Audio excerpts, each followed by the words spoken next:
Yusek, amin pong ano 'no, napag-alaman nga na ang PAOK ay hindi, naging, involved sa actual operation nito pong kidnapping case sa Taguig. Pero meron ba kayong impormasyon lang na kung totoo na itong mga sangkot dito sa kidnapping na ito, involved talaga sa pogo? Tinitignan po namin Manong Ted kung ano, yung mga nangyari po. Mm. Especially ito pong kidnapping nung bata. At may mga nakita po kami mga indicators na talagang ang mga tumira po rito ay mga dating magpupuko. Kasi kagaya ng sinabi ko kanina Manong Ted, Mm.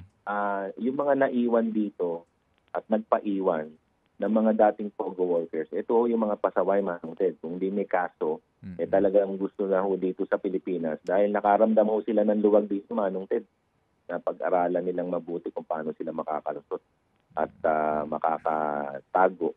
So Mm. yun ho yung pakiramdam nila rito kaya parang nagkaroon sila ng playground dito Manong Ted. Kaya yung mga naiwan na yan, nagstay na rito para gumawa na lang talaga ng krimen.